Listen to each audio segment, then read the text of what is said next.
आज हम जिस विषय पर बात करेंगे वो है क्रोध। क्रोध वो भावना है जो हमारे सारे जीवन को घेर कर रहता है। क्रोध को ना उम्र की मर्यादा है, ना ही ज्ञान की।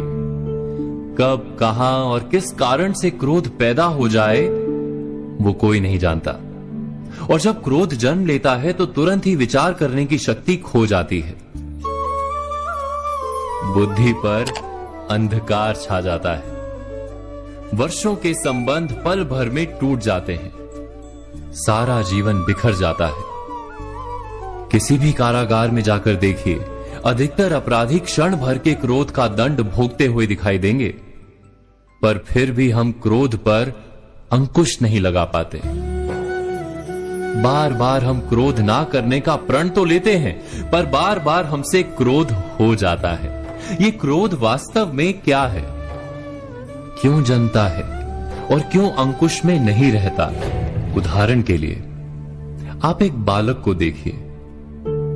उसे किसी वस्तु की इच्छा होती है और उस समय अगर उसे वो नहीं मिलती या कोई उसे भयभीत करता है तो वो प्रतिक्रिया देता है। बालक की प्रतिक्रिया क्रोध है, क्योंकि बालक निर्बल है, निसहाय है। बालक अपनों से बड़ों को अपने वजूद का एहसास, अपने अस्तित्व की प्रतीति करवाने का प्रयास करता है क्रोध के माध्यम से। बड़े होने पर भी हम क्या ऐसा ही नहीं करते? क्या क्रोध हमारे भीतर बैठे बालक का प्रतिभाव नहीं? अर्थात क्या क्रोध वास्तव में केवल बालक जैसे व्यवहार का नाम नहीं? जब अहंकार को घाव होता है, जब भय लगता है, जब कोई वस्तु हमें प्राप्त नहीं होती, तब हमें क्रोध आता है, ठीक किसी बालक की भांति। हम जानते हैं कि आईने के सामने खड़े होकर मुंह बनाने का खेल बालकों को शोभा देता है, बड़ों को शोभा नहीं देता। फिर भी हम बालक की भांति क्रोध करना बंद नहीं करते। हम अनुभव से जानते हैं, दूसरों को देखकर बता सकते हैं कि क्रोध से कभी कुछ प्राप्त नहीं होता। सम्मान हो, संपत्ति हो, प्रेम हो या सुरक्षा हो, क्रोध से नहीं मिलता। मिलता है तो प्रयासों से, कार्य करने से, बुद्धिपूर्वक विचार करने से। मनुष्य मात्र अपनी आदतों के अनुसार ही जीता रहता है।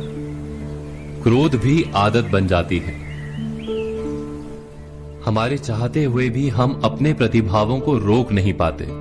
हम स्वयं को बड़े या पुख्ता मानते हैं, पर थोड़ा सा कारण मिलते ही हमारे भीतर का बालक क्रोध कर बैठता है। अर्थात क्रोध वास्तव में और कुछ भी नहीं, हमारी बालक बुद्धि का नाम है। जैसे ही हम इतना स्मरण में रखें कि हम बालक नहीं, बालक जैसा व्यवहार हमें शोभा नहीं देता, वैसे ही क्रोध स्वयं ही बंद हो जाता है। क्या ये सत्य नहीं? इस पर विचार मनन अवश्य कीजिएगा।